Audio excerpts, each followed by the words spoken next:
Subscribe करें हमारे channel महर्षि मिहिर आश्रम जमालपुर को और बेल आइकन क्लिक करें ताकि हमारी हर वीडियो सबसे पहले पहुंचे आप तक।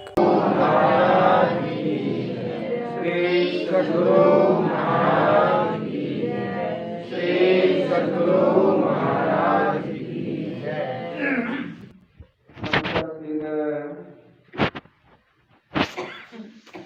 पूज्य बाबा के चरणों में कोटि कोटि नमन। माननीय सत्संग प्रेमी महानुभावों एवं सम्माननीय भक्तिमती माताओं एवं बहनों, सबों को नमन। हम लोगों को ज्ञात है कि आज 5 जनवरी ब्रह्मलीन पूज्य बाबा भुजंगीदास जी महाराज का आज जन्मोत्सव है। 101वां पावन जयंती समारोह है। और ये जो छोटा सा कुटिया देख रहे हैं, आश्रम तो है ही नहीं। आज ही के दिन 2021 में उद्घाटन समारोह हुआ।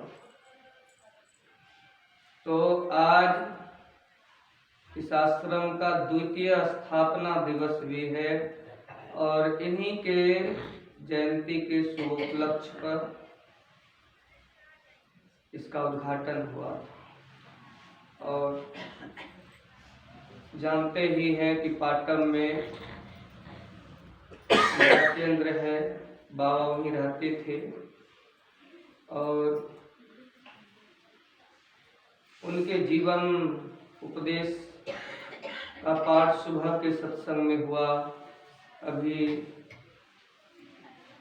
प्रवचन का समय है। उनके जीवन को तो हम लोग देखे, जो देखे होंगे उनको मालूम ही होगा कि हमारे गुरु महाराज यानी पूरे संत मत के परम पूज्य बाबा भुजंगीदास जी महाराज संत मत के नमूना हुए। जैसे पहले के जमाने में इतना विश्वास था कि कोई भी अनाज को खरीदता था तो थोड़ा सा नमूना दिखा देते, थोड़ा, और उसी में सारा बोरा का दाम हो जाता, 50। हमारे गुरु महाराज परम पूज्य बाबा को संत मत का नमूना बनाए और जीवन में सुन ही रहे थे कि कारखाने की कमाई, नौकरी हुई इनको, तो नौकरी नहीं करना चाहते थे। लेकिन गुरु महाराज के इतने आज्ञाकारी थे, गुरु महाराज जैसा कहे वैसा ही करना। और गुरु महाराज को संत मत का नमूना बनाना था। तो आज देख रहे हैं कि संत मत का ऐसा ज्ञान है, लोग ऐसा नहीं कहे घर में, गृहस्थी में, रोजगार में, बिजनेस में, व्यापार में गुरु महाराज ऐसे नमूना बना दिए कि किसी भी काम को करते हुए आप भगवान का भजन कर सकते हैं और उद्धार कल्याण को प्राप्त कर सकते हैं, मोक्ष निर्वाण को प्राप्त कर सकते हैं। 8 घंटे की ड्यूटी निभाते थे, थोड़ा भी इधर उधर नहीं। अगर कोई काम, मैंने इनके साथ जो काम करते थे, बोलते थे, जब मैं केशवपुर आश्रम में रहता था, बोलते थे कि बाबा का जब जैसे लाइन खत्म हो गया, जहाँ मशीन पर रहते थे, तो सारा काम यानी कुछ नहीं है लेकिन ड्यूटी है, लाइन वगैरह कट गया है, कोई काम नहीं है, तो कारखाना के लिए हाथ से रस्सी बनाते थे, बैठे नहीं रहते थे ड्यूटी में। थोड़ा भी फांकी नहीं मारते थे कि लाइन खत्म हो गया, कोई काम ही नहीं, क्या करना। वहाँ रस्सी भी बनाते थे, कारखाना के काम के। 8 घंटे की ड्यूटी। अब सोचिए कि कैसे करते हो, कैसे करते हो।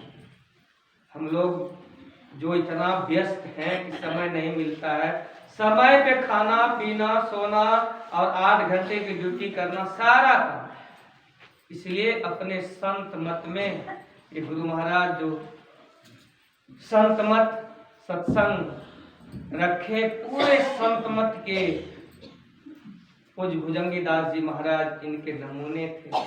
और जो लोग इनके नजदीक थे वो तो जानते ही थे कि कैसे पारदर्शी थे, है ना। पारदर्शी का मतलब जो ध्यान भजन करने वाले होते हैं, जो गुरु महाराज के प्यारे होते हैं, वो पारदर्शी हो जाते हैं। स्वामी रामकृष्ण परमहंस जी महाराज कहते थे, जैसे कांच की अलमारी में रखा हुआ सामान बाहर से स्पष्ट दिखाई दे देता है, उसी प्रकार कोई भी जाते थे तो स्वयं अनुभूति हो जाती थी कि पारदर्शी महात्मा है। कोई वेशभूषा नहीं, वेशभूषा तो जानते हैं, जीवन भर जब तक इनका शरीर रहा श्वेतांबर, श्वेतांबर। और भजन में इतने बड़े थे कि लोग जब जाते थे तो उनको पता लगता था कैसे महापुरुष है, कैसा जीवन इनका। एक बार बाहर से एक महात्मा आए और पाटन आश्रम में सत्संग का कार्यक्रम था, तो बाहर से आए और जानते ही हैं कोई महात्मा रहते हैं तो आश्रम के नियमानुसार चलते। तो महात्मा बाहर से आए, फिर उनको जाना था तो सोचे सत्संग सुनेंगे और रात में जाएंगे तो लेट हो जाएगा, रात में कहाँ जाएंगे। तो परिणाम यह हुआ कि मन में सोच करके आए थे, अगर बाबा कहेंगे, बाबा का आदेश हो जाएगा तो रात यही आश्रम में रह जाएंगे और सुबह जाएंगे। तो आए, सत्संग हुआ, महात्मा जी सत्संग में आए, सत्संग खत्म हुआ तो पूज्यपाद भुजंगी दास जी महाराज के पास कुछ भक्त लोग आए थे और बाबा बैठे थे। तो भक्त जब सत्संग खत्म हुआ तो बाबा जो है भक्त लोग से बात करने लगे, घेर करके लोग बैठे थे। ये महात्मा जी जो गए थे, बाबा जी जब सत्संग खत्म हुआ, आरती हो गई, है ना, तो ये आश्रम से जाने लगे। बाबा तो देखे कि भाई भुजंगी दास जी महाराज भक्तों से बात कर रहे हैं। जैसे आश्रम से हॉल से जाने लगे सत्संग के बाद, तो बाबा सब भक्त को हटाते हुए महात्मा जी को बुलाते हैं, महाराज इधर आइए, बाबा इधर आइए। तो गए तो भुजंगी बाबा कहते हैं उस महात्मा से, हम आपको कहते हैं कि रात में यहीं रहिए, है ना। बड़े प्रेम से पहले बाबा कहे कि भुजंगी दास जी महाराज कि बाबा कहाँ जा रहे हैं, कहाँ जा रहे हैं बाबा। तो भुजंगी बाबा कहते हैं, हम आपको कहते हैं कि रात भर हमारे आश्रम में रहिए। फिर कहते हैं नहीं हुजूर जा रहे हैं, जा। भुजंगी बाबा कहते हैं, खोल करके कहते हैं, मन में यही सोच करके आए थे कि आश्रम में नहीं रहना है, नहीं रहना है, यही सोच करके आए थे। तब तो क्या करना, चरणों में गिर गए कि महाराज बड़ी गलती हो गई, बड़ी भूल। ऐसे पारदर्शी थे, है ना। जब भक्त देखते थे कि अब जाने ही वाले हैं, है ना, तब उनको कभी कभी खोल देना पड़ता था। क्या सोच करके आए थे कि नहीं रहना है आश्रम में, मैं तो कह रहा हूँ आप रहिए, है ना, रहिए, क्यों जा। ऐसे थे, छोटी छोटी बातों, है ना, छोटी छोटी बात इतने ख्याल रखते थे, छोटा मोटा बात। जैसे कोई सत्संगी सत्संग में गए हैं, है ना, और सत्संग के बाद उसको ट्रेन पकड़ना है रतनपुर स्टेशन में, तो पहले पैसेंजर ही रुकता था एक्सप्रेस नहीं, तो सत्संग के बाद जो ट्रेन नहीं पकड़ते तो बड़ा दिक्कत होता था। रात बिरात स्टेशन भी वैसा ही था। एक बार एक सत्संगी बाबा के बड़े प्रिय थे, गए थे सत्संग, और सत्संग खत्म हुआ, जानते हैं कि ट्रेन इतना बजे आएगी, तो आधा घंटा लेट था। सत्संग के बाद आधा घंटा समय बचा हुआ था, और आश्रम में थे कि बगल में चले जाएंगे, 5 मिनट जाने में 10 मिनट लगेगा। अभी तो आधा घंटा गाड़ी बरियारपुर भी नहीं आई, आधा घंटा से बेसी समय है, रहते हैं बाबा है रहते हैं। तो गए वहीं रहे।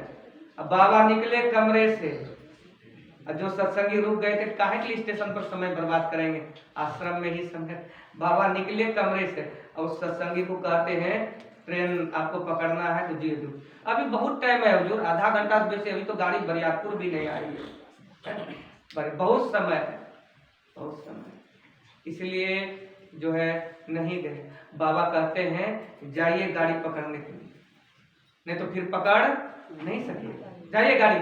तो अभी मन में सोचने लगे आधा घंटा से बेसी समय है ना, अभी बरियारपुर गाड़ी नहीं आई है, और बाबा कहते हैं जाने के लिए। अच्छा ठीक है बाबा। तो जो भक्त होते हैं तो बड़े आज्ञाकारी होते हैं, है ना? संत महापुरुषों का इशारा ही काफी है। बाबा जैसे कहे तो निकल गए, तुरंत निकल गए प्रणाम करके। बाबा कहते हैं जाइए, गाड़ी है ना पकड़ना है आपको, जाइए, नहीं तो फिर नहीं पकड़ पाएंगे। मन में सोच रहे हैं कि अभी तो बहुत समय था, अब बाबा कहे नहीं पकड़ सकेगा। और जैसे स्टेशन ये पहुंचे सत्संगी, इतना आंधी तूफान पानी पड़ा, तब मन में सोचा ठीक है आश्रम में रहते तो गाड़ी ट्रेन, और उसी आंधी तूफान में ट्रेन आ गई। देखो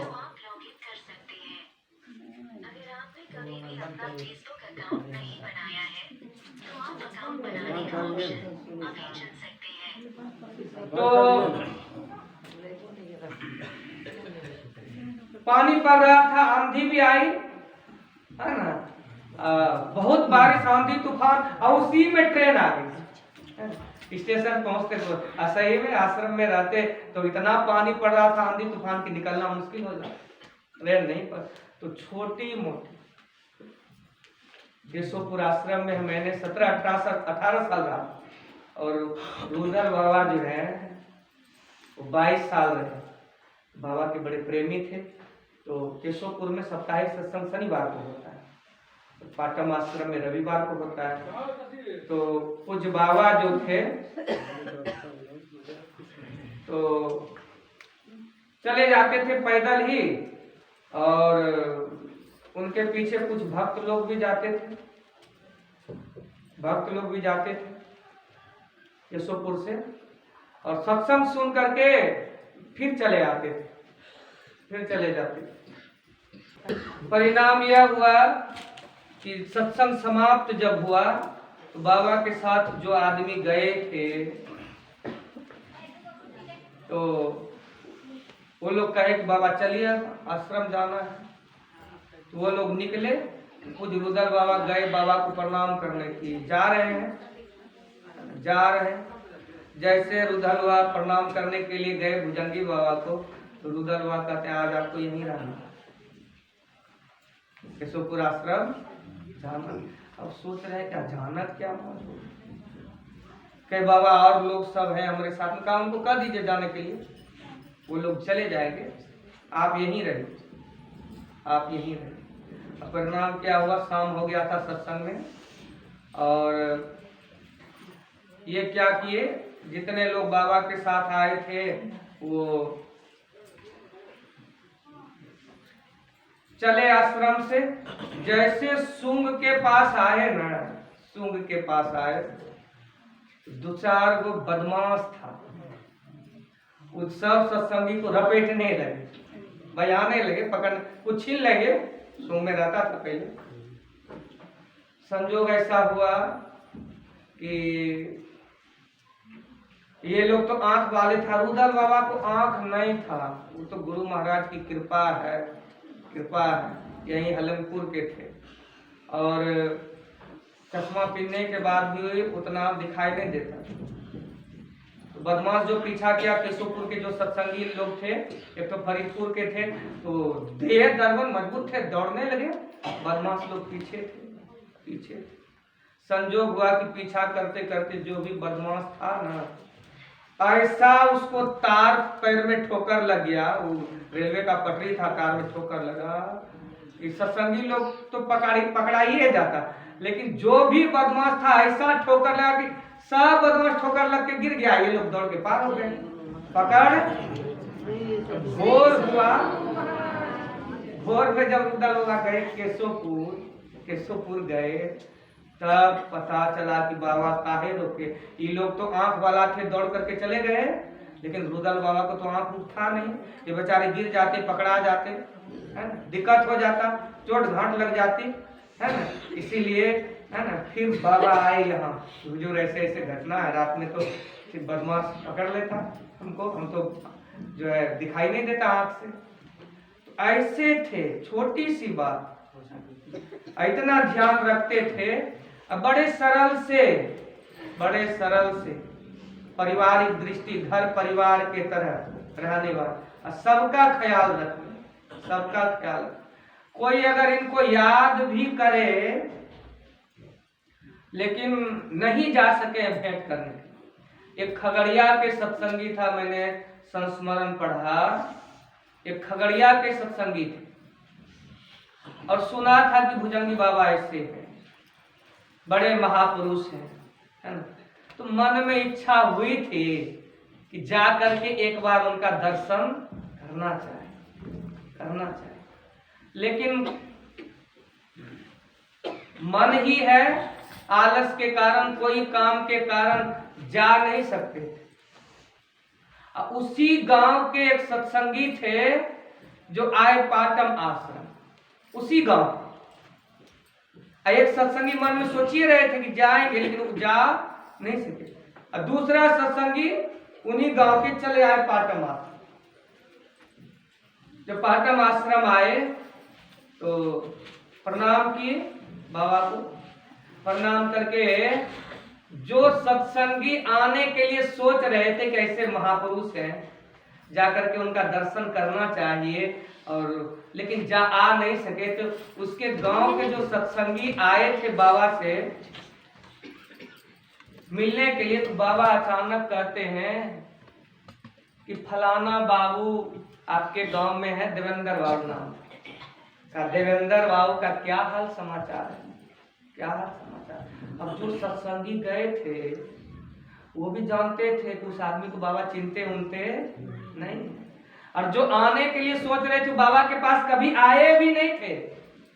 मन में सोच ही रहे थे कि ऐसे महापुरुष हैं, जा करके उनसे दर्शन करना है, लेकिन आ नहीं सके थे। दूसरे सत्संगी आ गए तो बाबा नाम लेके पूछते हैं, देवेंद्र बाबू का क्या हाल समाचार है, क्या हाल समाचार है।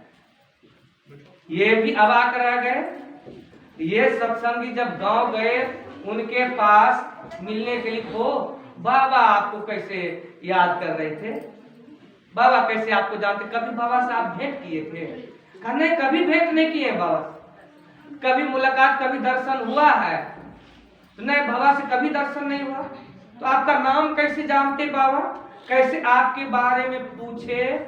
तब वो आदमी बड़े भावुक थे, बड़े भावुक, हाथ जोड़ करके कहने लगे, देखो हमारे मन में उनके प्रति बड़ी श्रद्धा थी, है ना, कि भुजंगी बाबा ऐसे हैं, उनसे जा करके दर्शन करना चाहिए।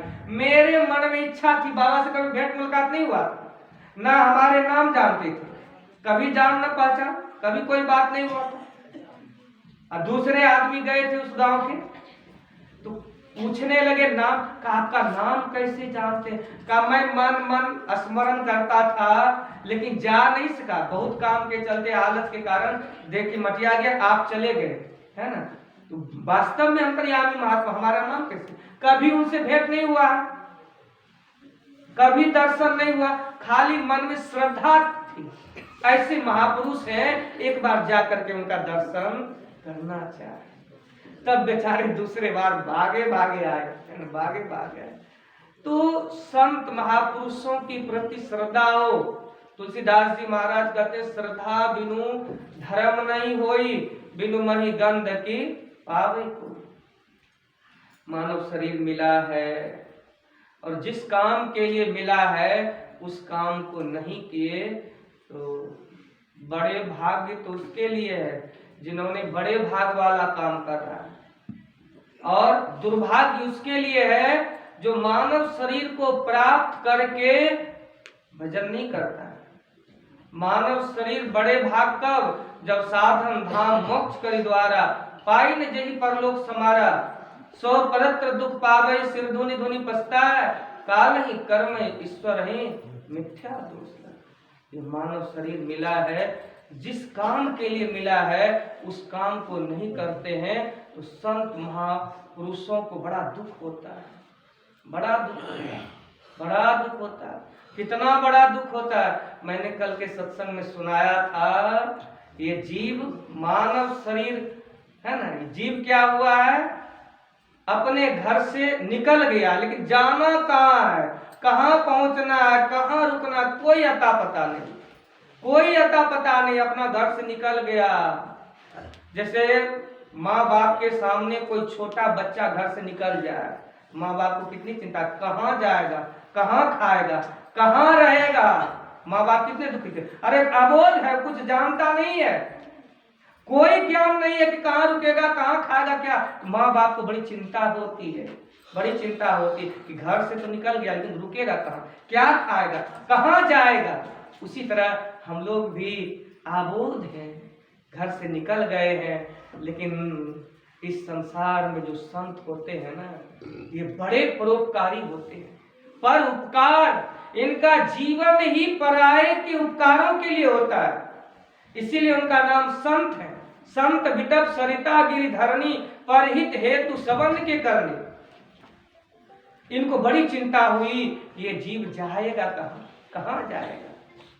तो कबीर साहब ऐसे संत हुए, उनको जब बहुत चिंता हुई कि जीव घर से निकल गया मानव शरीर को प्राप्त करने के लिए, और चल भी है, यात्रा प्रारंभ होगी, लेकिन कहाँ जाएगा, कहाँ रुकेगा, इसका कोई ठिकाना रास्ता मालूम नहीं है। तब कबीर साहब को कहना पड़ा, मोर जियरा बड़ा अंदेशवा मुसाफिर जइहो कौन, कहाँ जाओगे, कहाँ रुकोगे, इसका कोई अता पता है ये नहीं है। घर से निकल गए हो, कोई अता पता रहे तब तो जीव 4 खानी 84 लाख में भ्रमण करते करते करते पाठ में सुने कि कवनों की करी करना न देही, देत इस बिन हेतु सनई, मानव शरीर रूपी धर्मशाला उसको मिलता है। सब दिन के लिए धर्मशाला में लोग रहते हैं।